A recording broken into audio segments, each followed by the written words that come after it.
Hi everybody, I'm Joanna and I'm your Spanish teacher today. Bienvenidos. Sometimes Spanish words look a lot like their English counterpart. You could treat them like a shortcut. Perhaps change that T to a C, switch that PH to an F, or maybe you just got in at an A, and you're done.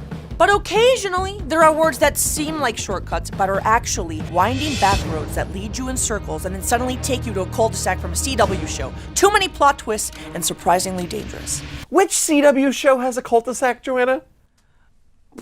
Riverdale? I don't know if Desperate Housewives is CW, probably not. No, it's ABC. And also from 10 years ago. Gossip Girl has a cul-de-sac of apartment, like an apartment.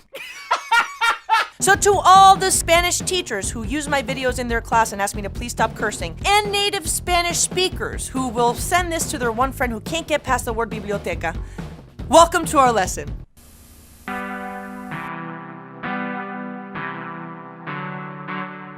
Spanish words that trick you. Are we doing this character the whole video? Silencio, Christopher. Shh. Does that mean silent? Te me callas. So I could take a shortcut. Te me callas. Situation 1. You accidentally trip and spill your coffee in front of the very, very beautiful Gael García Bernal. You want to use your Spanish to tell him that you're embarrassed, so you say, "Oh wow, estoy tan embarazada contigo."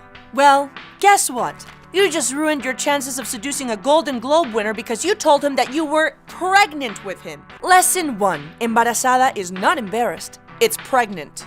Situation 2. Your roommate texts you, "Where are you at?" And you want to respond, "Picking up groceries to cook my mom's pie." So you text back, "Buscando groserías para cocinar el pie de mi mamá." Well, you better start looking for a new roommate because you just told Mario you're picking up curse words to cook your mom's foot. What? What the funkernickel? That's still basically cursing. What the French poodle? What the flapper jack? Lesson 2. Grosería does not mean grocery, it means curse word. And pie does not mean pie, it means foot. Situation 3. You meet a very hot eligible bachelor online who's reminiscent of a young Gael García Bernal. You decide to write him. You got a very sexy body, Matt. You just realized this? The whole point of this was so that teachers could show this to their student. I'm sorry. You know, 3 out of 4 ain't bad. Lesson 3. BODA does not mean body, it means wedding. You don't say Matt, you say like Mateo, right? Names don't have translations. This is like one of the most frustrating things. You're not Cristobal, you're Christopher. You're not gonna change your name in Spanish. Like, that makes no sense. Stop translating names. They're your name. Thank you.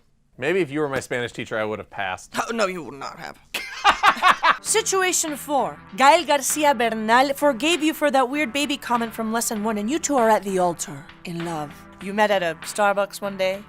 That one day, but then you went back to that Starbucks, he was there. You were like, "Oh, that beanie looks good on you." And he was like, "Oh, my name is Gael." And you're like, "I've seen Mozart at the Jungle." And then you're like, do you wanna maybe grab some dinner sometimes? And then you take him to your favorite Venezuelan restaurant in the city, and he was like, "Oh, I love this. This is different than my culture, but we still have so many similarities." And then you guys are married. Wow.